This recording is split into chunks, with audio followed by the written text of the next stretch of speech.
नमस्कार मित्रांनो, आमच्या चॅनलवर नवीन असाल तर चॅनलला नक्की सबस्क्राईब करा, म्हणजे तुम्हाला मालिकेचे नवनवीन एपिसोड सर्वात अगोदर पाहायला मिळतील. तर लाखात एक आमच्या दादा या मालिकेमध्ये काय घडलं?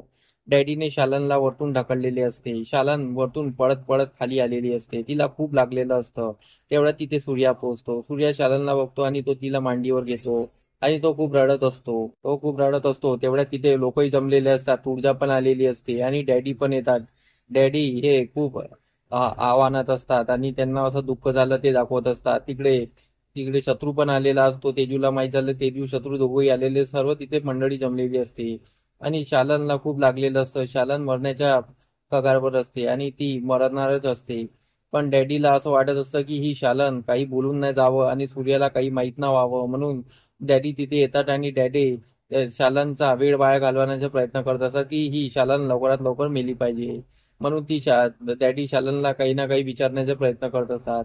तर शालन बोलण्याचा प्रयत्न करत असते आणि सांगत असते की सूर्या, मी तुला कॉल केला होता ना, मी तुला कॉल केला होता ना. शालन काय डॅडी बद्दल सांगायची कोशिश करत असते आणि तेवढ्यात शालन बोट दाखवते आणि ती डॅडीकडे बोट दाखवत असते. तर हा डॅडी डायरेक्ट त्या मालांच्या मागे येऊन उभा होतो आणि तो शालनच्या बोट मालनकडे जातो, म्हणजे डॅडी मागे असतो म्हणून.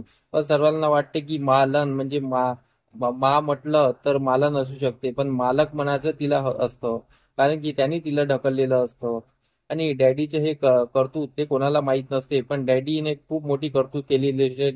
डॅडी हा खूप बेकार माणूस असतो. शत्रूला पण खूप वाईट वाटलेलं असतं त्याची आई गेली आहे म्हणून. तर इकडे बोलता बोलताच इकडे शालांचा जीव गेलेला असतो. सर्व रडतात. इकडे तुळजा कशी बशी चिल्लावायला लागते आणि ती सर्वांना बोलते की आईला उठव ना. ती शत्रूला बोलवते, शत्रू आई तुझा ऐकते ना, ये ना, बोलव ना तिला आवाज दे ना. तर तुळजा पागलासारखी करत असते. पण इकडे शालांचा जीव गेलेला असतो. इकडे सूर्या पण खूप रडत असतो. सूर्याला खूप शॉक बसलेला असतो, कारण की सूर्याच्या आईनंतर शालनने सूर्याला लहानपणीपासून मोठं केलेलं आहे आणि शालननेच त्याचा सांभाळ केला, त्याच्या परिवाराचा सांभाळ केला, म्हणून सूर्याला पण खूप दुःख झालेलं असतं. शालनचा प्रेत इथे घरी आणलेला असते. घरी सर्व मंडळी जमलेले असतात. तर डॅडी पण खूप नाटक करत असतात. डॅडी पण रडण्याचं नाटक करत असतात. तर तिथे शालनचा प्रेत तिथे ठेवलेला असतो. त्यावेळेत तिथे आशा येते. आशा शालनला बघून तिला पण शॉक बसलेला असतो. आशा शालनजवळ येते आणि शालन, तू कुठे गेली, तू मला सोडून का गेली, असं तसं ती पण खूप रडत असते आणि ती शालनला उठवण्याचा प्रयत्न करत असते. बाकी बाया आशाला उठवते आणि बोलते की एवढं टेन्शन घेऊ नका, आता शालन या जगात राहिलेली नाही आहे, तिला समजवण्याचा प्रयत्न करत असतात. तर डॅडी पण खोटेपणाचा आव आणून रडण्याचा थोडंसं नाटक करत असतात आणि ते आत आलेले असतात आणि रडण्याचं नाटक करतात की लोकांना वाटलं पाहिजे की त्यांनाही दुःख झालं आहे म्हणून. तर इकडे डॅडीला काही दुःख झालेलं नसतं. इकडे ती कोणीतरी फोन फोन डॅडी शालनने फोन केला असं डॅडीला ऐकू येतं. शालनचा फोन डॅडी बघतात, तर डॅडीला त्यात सूर्याला मेसेज पाठवलेला आहे असं डॅडीला दिसते. डॅडी एकदम शॉक होतात की असं कसं झालं असावं, म्हणून डॅडी तो मेसेज डिलीट मारतात. पण सूर्याला तो मेसेज पोहोचलेला असतो.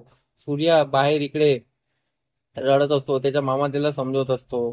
तर इकडे सूर्याचं हे ऐकणं डॅडीने ऐकलेलं असतं. मग नंतर सूर्या खिशातून मोबाईल काढतो आणि बोलतो की तात्याने मला फोन केला होता, पण मी तिच्यासोबत बोलू शकलो नाही, तिला काय बोलायचं असेल.